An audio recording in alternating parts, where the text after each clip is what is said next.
আমি যেটা বলেছি যে মোড়ে মোড়ে মোবাইল নাম্বার টাঙাই দেবো, আমি টাঙাই দিব ভাই।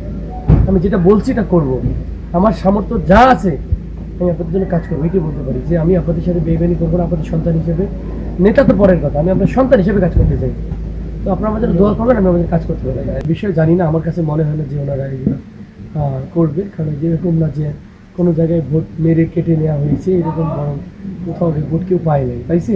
আপনার সাংবাদিকদের স্বচ্ছতা দেখেছেন, আমরাই আমাদের গাড়ি 2 ঘন্টা আটকে রাখছি, এরকম ঘটনা ঘটেছে। তো আর্মি যথেষ্ট হেল্প করে কাজগুলো করেছে। তো সেখানে বরং কীভাবে অভিযোগ করে সব স্বচ্ছ একটা হয়েছে, অনেক অসহযোগিতা পেয়েছি, আমাদের লোকজনকে অনেক ঝামেলা করা হয়েছে। ইভেন আপনি দেখেন আজকেও আমার সবাইকে শান্ত থাকতে বলেছি, অনেকের বাসায় আক্রমণ হয়েছে। তো আমাদের রাজারহাট উপজেলার সেক্রেটারিকে রামদা দিয়ে তাকে কুপিয়েছে। What is this? তো এইগুলো তো খুব সহিংস রাজনীতি, এইগুলো তো মানুষ পছন্দ করে না। তো আমরা কোনোভাবেই চাইবো না কুড়িগ্রাম একটা এক্সেপশনাল থাক। আমরা জেলা হিসেবে আমাদের অনেক বেশি বিচ্ছিন্ন বৈষম্য শিখে, আমরা বৈষম্য এলাকার লোকজনের মারামারি করতে হয় না, বৈষম্য এলাকার মানুষজন একসাথে কাজ করতে হয়, তাহলে চেঞ্জ হয়। বৈষম্য এলাকার মানুষের দলগতভাবে বিবাদ সৃষ্টি করতে হয় না, দলগত ভিন্ন থাকলে একমত হয়ে কাজ করতে হয়। এটা আমার প্রত্যাশা, সবাই সহযোগিতা করবে।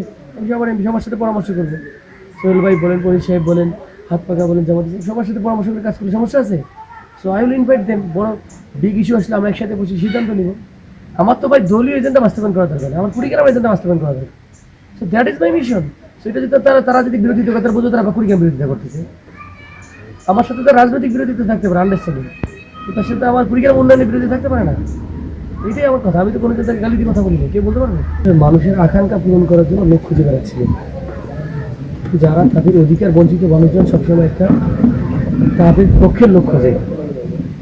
সেখানে জামাত এনসিপির লোকজন যাদেরকে মনে করছে তাদের যে আমানত, তাদের যে বঞ্চিত পিছিয়ে রাখার যে বিষয়টা, সেটা তারা মনে করেছে যে এরকম সৎযোগ্য মানুষের হাতে তুলে দেওয়া দরকার, যারা তাদেরকে উঠে নিয়ে আসবে।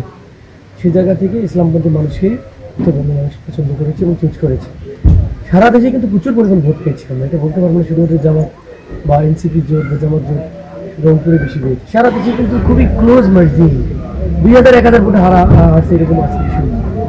সামগ্রিকভাবে বাংলাদেশের মানুষ পরিবর্তনশীল। জুলাই পরবর্তী মানুষ চাচ্ছে যে একটা ভালো সরকার, সৎ শাসন, গুড গভর্নেন্স, এইগুলোর দিকে রংপুরের মানুষ বরাবরই আবু সাইদের অঞ্চল বিদ্রোহীকে শুরু হয় জুলাই, এবং জুলাই ধারণ করে যারা তাদেরকে তারা ভোট দিতে চেয়েছে, বেসিক্যালি এটাই বলি।